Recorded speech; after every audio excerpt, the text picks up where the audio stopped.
Hello and welcome to my channel. I'm Angela Brennan and today I'm bringing you Spellbinders Stitch Die of the Month, January 2023. It's called the Nested Stitched Burst.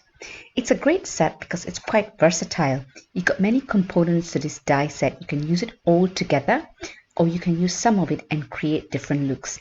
I intended to make a couple of cards, max 3, but ended up making 10 cards. Why? Because it's so fun to do, and I was watching a movie, and as I was watching a movie, it was a 2.5-hour movie, and I kept sewing. And it's not a difficult thing to sew. I've got many sewing videos in my channel if you want to check it out, and I'll put them in the description below. What this set does is you can either use all the cutting sets for like this, or you could use just the bits that you need to do the stitching, so you keep the entire A2 panel together. I initially show you how I can use every single die in the set and cut out an A2 panel. So you've got the 8-pronged stars, you've got the die cut element, the stitched element, and then you've got a couple of other elements. Now I tend to not use most of the circles in the 10 cards I made because I use the circle element to make the space to do my sentiments. I used a couple of circle dies that would fit the circle in the middle because I wanted to use it to stamp my sentiments, and it just fit in there. The good thing about this is you can die cut it in different colors, and you can embellish it, put sentiments and decorate it in any way using any products you have in your crafts stash. So here you see, here I have die cut all of it, so you've got all the separate components. Now it's all in the same color, but what I end up doing is I end up using different colors to kind of delineate the different components of the die cuts in the A2 panel. Here I'm going to show you the stitching element of it. As I've shown how to do stitching on cards in many videos, but the stitching element really is about using DMC thread. I primarily use DMC thread for all of my cards. I use variegated thread, which is a multicolored DMC thread, but I also use the DMC Etoile sparkling thread, which has got a bit of a shine in the thread, and I use some plain colored ones.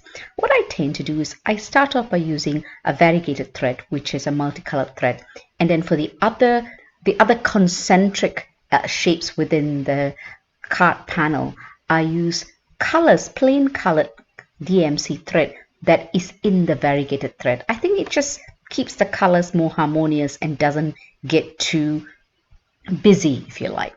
DMC thread comes in 6 strands. What I tend to do in most of my stitching cards is to use 3 strands of the 6 strands. Now when you use 3 strands, you need to remove 1 strand at a time lest it get knotted. And this is something I've learned the hard way.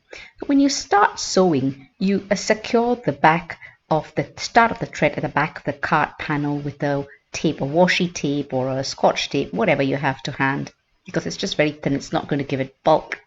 And then when you start sewing, you make sure that the tension of the thread is correct, and you can use this by just, it can't be too tight or too loose.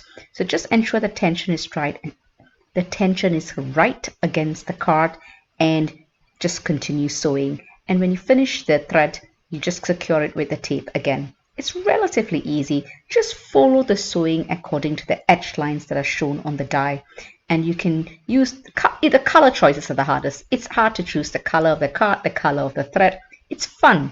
I really enjoy stitching dies, and which is one of the reasons I started subscribing to Spellbinders again, because they started a new club, which is a Stitch Die Club of the Month. Absolutely adore it. And I just received my February subscriptions, which I'll start showing in videos soon enough. I haven't really opened it. I'm just trying to finish my January subscriptions, which I got a little bit late, but I think Spellbinders has just got better with their subscriptions now that I managed to get my February subscription in the middle of February. So that's pretty good.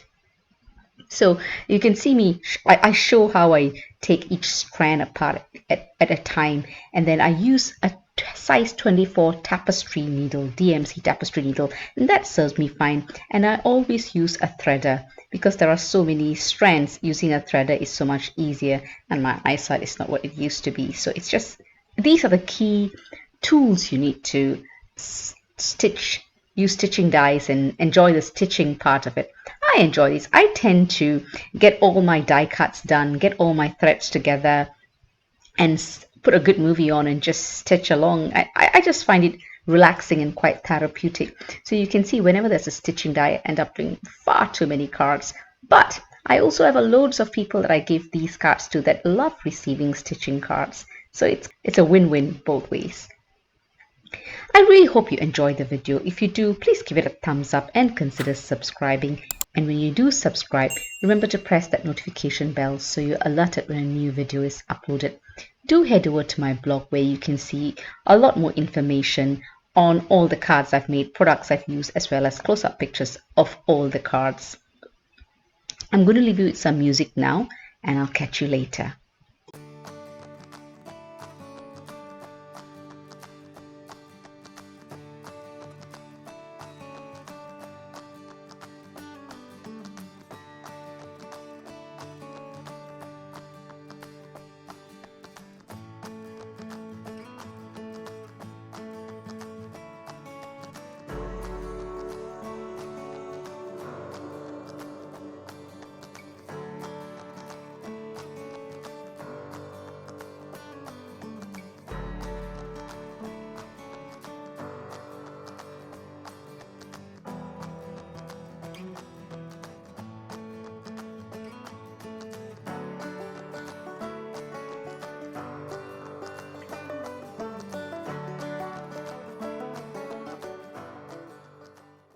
I started this card with a variegated thread, and I was going to do the 8-prong star with a lighter variegated thread, and then I tried with a darker variegated thread. I didn't like it. Sometimes it's okay to try, see if it goes, and I end up using a plain colored thread, which is a little bit of a monotone of the star cardstock. If in doubt, I notice when there is more colors to be used, stitching dies, or in fact other types of mediums as well.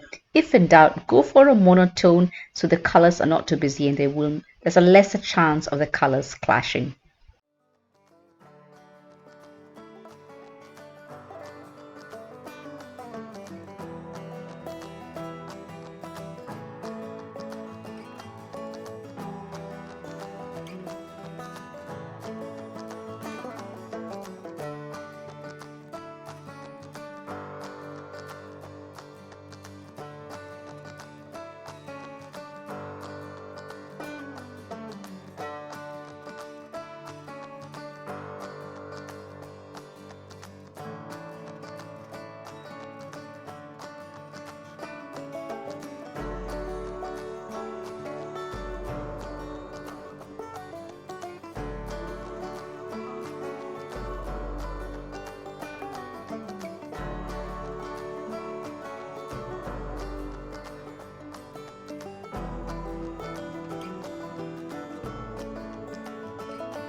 Now to see the completed cards that I've made. I've used various sentiments and I like using circular sentiments. So the circle in the middle, I did use it a lot for the sentiments. Here I used the sparkling DMC thread that I mentioned and I went overboard on the gems. But I did like using all the additional gems. Look at this card. So much tiny gems, and I think it makes the card look really intricate. And this middle, the sentiment here is from the waffle flower sentiment. I've got all the details in my blog. Check it out. And I like the look of the sparkling thread against the craft card. Here's another one, and I like the way I put the gems on this card. I think it looks quite amazing. I liked mixing up the sentiments, the way they're placed in the middle, sometimes using the circular die cut, sometimes without the circular die cut. It's so versatile. I can see myself using this die set a lot.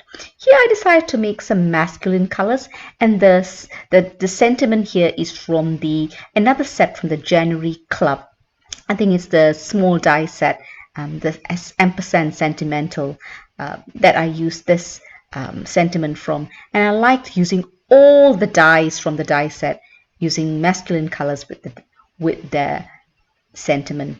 Here's the card you saw me make, and I used the circular element for the sentiment.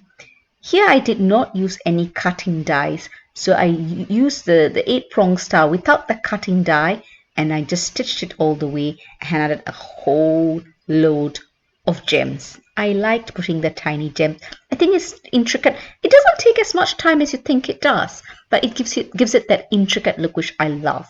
And here I added some die cuts of flowers. I think it looks really pretty, and I love the combination of teal and oranges. Couldn't resist this. And I use these sentiments. These sentiment stems from Spellbinders Sweet and Sassy that I really like these stamps. And this, I think, is I've got all the details. I don't know where this sentiment is from, but all the details in my blog. Do check it out. I love how the die cuts of the tiny flowers look. And here's a Christmas card. You change the colors, you can make a Christmas card about anything. I really hope you enjoyed the video. Do head over to my blog so you can check out the details of all the sentiments and the products that I've used, as well as close-up pictures. I did go overboard on the gems, but I think it looks amazing. I really hope you enjoyed the video. Do give it a thumbs up if you did, and consider subscribing. And when you do subscribe, remember to press that notification bell so that you're alerted when a new video is uploaded. Happy crafting! I really hope you got ideas from this video, and I'll catch you at my next video. Take care.